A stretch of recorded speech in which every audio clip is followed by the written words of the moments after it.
ChatGPT memiliki berbagai manfaat yang dapat memberikan nilai tambah dalam berbagai situasi.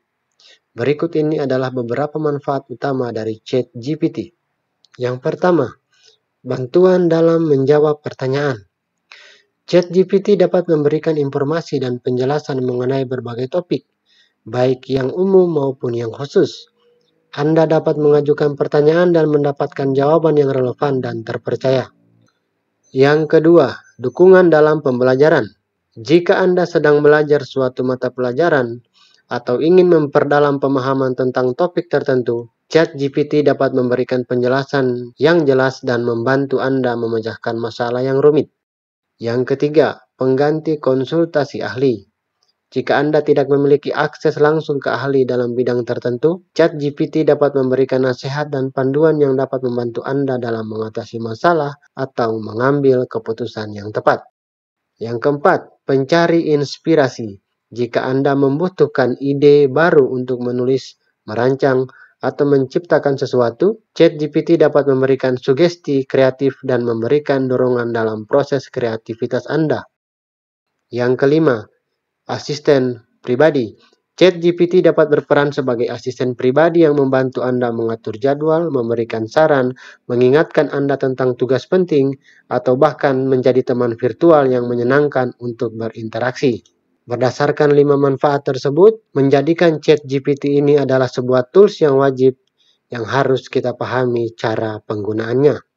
Namun, penting untuk diingat bahwa ChatGPT adalah sebuah model bahasa berbasis teks dan meskipun berusaha memberikan informasi yang akurat, tetaplah bijak dalam mengevaluasi dan memverifikasi informasi yang diberikan.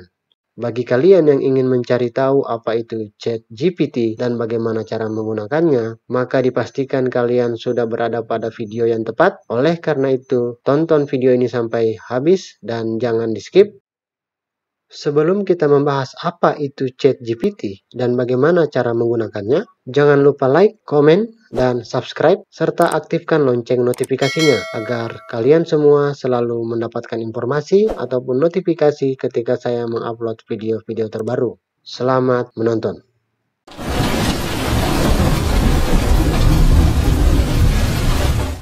Apa itu ChatGPT? ChatGPT adalah sebuah chatbot yang didirikan oleh perusahaan OpenAI dengan menggunakan teknologi AI. OpenAI adalah sebuah perusahaan yang beralamat di California, Amerika Serikat, yang didirikan oleh Elon Musk dan kawan-kawan. ChatGPT adalah singkatan dari Generative Pre-trained Transformer for Chatting. Ini adalah model yang dikembangkan oleh OpenAI menggunakan arsitektur transformer untuk memungkinkan percakapan alami antara manusia dan mesin. ChatGPT dirancang untuk memahami dan menghasilkan teks yang sesuai dalam konteks percakapan. ChatGPT ini dilatih pada data teks yang luas dan beragam dari berbagai sumber, seperti artikel, berita, buku, forum, dan situs web. Selama pelatihan, ChatGPT belajar pola-pola bahasa dan sintaksis yang kompleks serta pemahaman tentang topik umum. Ini memungkinkan ChatGPT untuk menghasilkan respon yang kohesif dan informatif berdasarkan masukan yang diberikan kepadanya.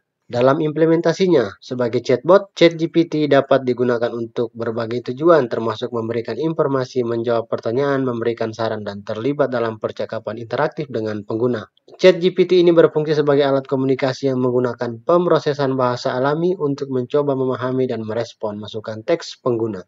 ChatGPT adalah sebuah chatbot AI berupa model bahasa generatif yang menggunakan teknologi transformer untuk memprediksi probabilitas kalimat atau kata berikutnya dalam suatu percakapan ataupun perintah teks. ChatGPT ini rilis pada tanggal 30 November 2022. ChatGPT dapat berfungsi sebagai yang pertama, bantuan menyelesaikan masalah. Anda dapat menggunakan ChatGPT untuk mendapatkan bantuan dan solusi masalah yang Anda hadapi. Misalnya, jika Anda memiliki pertanyaan tentang matematika, bahasa pemrograman, atau bahkan resep masakan, ChatGPT dapat memberikan jawaban dan solusi yang relevan. Fungsi yang kedua, sebagai media pembelajaran. ChatGPT dapat digunakan sebagai alat pembelajaran interaktif. Anda dapat mengajukan pertanyaan tentang topik tertentu dan mendapatkan penjelasan yang lebih mendalam. Ini dapat membantu Anda memahami konsep yang rumit atau memperluas pengetahuan Anda dalam berbagai bidang. Fungsi yang ketiga sebagai kreativitas dan inspirasi. ChatGPT juga dapat digunakan untuk mendapatkan ide kreatif atau inspirasi. Jika Anda sedang menulis cerita, merancang proyek seni, atau mencari inspirasi untuk pekerjaan kreatif lainnya, ChatGPT dapat membantu dengan memberikan saran dan ide yang segar. Dan fungsi yang keempat, pengobat kesepian. Bagi Anda yang kesepian, jangan khawatir. ChatGPT dapat menyediakan interaksi sosial dalam bentuk percakapan. Meskipun ChatGPT adalah program komputer, beberapa orang mungkin menemukan kenyamanan atau penghiburan dalam berinteraksi dengannya. Adapun cara kerja dari ChatGPT adalah sebagai berikut. Yang pertama, pre-processing. Teks masukan dari pengguna yang diterima oleh ChatGPT akan melalui tahap pre-processing. Pada tahap ini, teks dimasukkan ke dalam format yang dapat dipahami oleh model, seperti tekonisasi atau pemisahan teks menjadi kata-kata atau sebuah kata yang lebih kecil, dan pembersihan teks. Proses yang selanjutnya, encoding. Teks yang telah diproses kemudian diubah menjadi representasi numerik melalui proses encoding. Setiap kata atau subkata akan direpresentasikan sebagai vektor numerik dalam ruang berdimensi tinggi. Tahap selanjutnya adalah tahap pembelajaran. ChatGPT telah dilatih menggunakan metode deep learning. Pada tahap ini, teks yang di-encode digunakan untuk melatih model menggunakan dataset besar yang berisi pasangan pertanyaan dan jawaban. Model diberitahu untuk memprediksi kata-kata berikutnya berdasarkan konteks sebelumnya dalam teks. Proses selanjutnya, generasi respon. Setelah melalui tahap pembelajaran, ChatGPT dapat menghasilkan respon berdasarkan teks masukan dari pengguna. Respon tersebut dihasilkan dengan memperhitungkan konteks sebelumnya dan menggunakan model yang telah dilatih untuk memprediksi kata-kata berikutnya. Model menghasilkan urutan kata yang paling mungkin berdasarkan pemahaman dan pola yang telah dipelajarinya selama tahap pembelajaran. Dan tahap yang terakhir adalah tahap post-processing. Respon yang dihasilkan oleh ChatGPT kemudian melewati tahap post-processing yang melibatkan pengolahan ulang teks untuk memastikan kelancaran dan konsistensi. Hal ini termasuk pemisahan kalimat, penambahan tanda baca, dan penyesuaian lainnya agar respon terlihat lebih alami dan dapat dipahami. Penting untuk dicatat bahwa ChatGPT tidak memiliki pemahaman menyeluruh tentang konteks atau pengetahuan di luar yang telah dipelajarinya. Selama tahap pembelajaran, model hanya mencoba untuk memprediksi urutan kata berikutnya berdasarkan statistik dari dataset yang telah digunakan untuk melatihnya. Terdapat beberapa hal yang mungkin belum diketahui oleh beberapa orang tentang ChatGPT. Berikut adalah beberapa poin penting tersebut. Yang pertama, ketergantungan pada data pelatihan. ChatGPT sangat bergantung pada data pelatihan yang digunakan untuk melatih model. Model seperti ChatGPT tidak memiliki pemahaman tentang dunia secara langsung, tetapi hanya mencerminkan pola dan informasi yang terdapat dalam data pelatihan. Oleh karena itu, hasil yang dihasilkan oleh model dapat terbatas pada pengetahuan yang ada dalam dataset dan tidak dapat memperbarui pengetahuannya sendiri secara mandiri. Yang kedua, kelemahan dalam pemahaman konteks. Meskipun ChatGPT dapat menghasilkan respon yang koheren, ia seringkali mengalami kesulitan dalam memahami konteks yang lebih luas atau mempertahankan pemahaman konteks sebelumnya dalam percakapan. Model ini menghasilkan respon berdasarkan pola yang ada dalam data pelatihan dan tidak memiliki pemahaman yang mendalam tentang situasi yang sedang berlangsung atau konteks spesifik dari penggunaan sebelumnya. Yang ketiga, rentan terhadap bias dan kesalahan. ChatGPT cenderung mencerminkan bias yang ada dalam data pelatihan. Jika dataset pelatihan memiliki bias tertentu, seperti seksisme atau rasisme, model dapat menghasilkan respon yang memperkuat bias tersebut. Selain itu, model juga dapat menghasilkan informasi yang tidak akurat atau menjawab respon yang keliru, terutama jika tidak ada informasi yang tepat dalam dataset pelatihan. Yang keempat, kurangnya pemahaman emosi dan konteks sosial. ChatGPT tidak memiliki emosi atau pemahaman yang mendalam tentang konteks sosial. Model ini tidak dapat merasakan atau mengerti perasaan atau emosi pengguna. Oleh karena itu, ketika pengguna mengungkapkan perasaan atau membutuhkan dukungan emosional, ChatGPT tidak dapat memberikan respon yang sepenuhnya empati atau memahami konteks secara mendalam. Yang kelima, kendala etika dan privasi. Penggunaan ChatGPT juga menimbulkan pertanyaan tentang etika dan privasi. Dalam beberapa kasus, model ini dapat digunakan untuk menyebarkan informasi yang salah atau merusak. Selain itu, percakapan dengan ChatGPT juga dapat mengungkapkan informasi pribadi yang harus diperhatikan untuk menjaga privasi.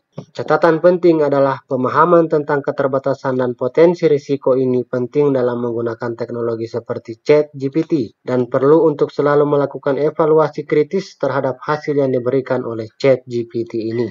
Demikianlah penjelasan singkat mengenai apa itu ChatGPT dan bagaimana cara kerjanya. Selanjutnya kita akan mencoba bagaimana menggunakan ChatGPT ini. Untuk menggunakan ChatGPT ini, Anda terlebih dahulu harus mengunjungi situs openai.com. Buka browser Anda, kemudian ketikkan openai.com pada address bar. Enter, kemudian klik menu produk dan klik ChatGPT. Setelah itu kalian klik Try on Web. Pada halaman ini, Anda diminta untuk login ataupun sign up. Jika Anda sudah memiliki akun ChatGPT sebelumnya, maka Anda klik login. Namun jika Anda belum memiliki akun, maka Anda klik sign up. Masukkan alamat email Anda.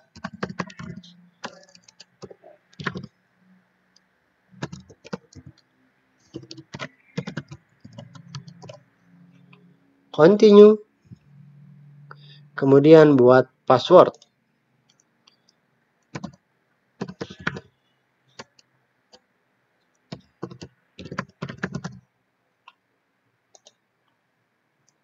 Continue.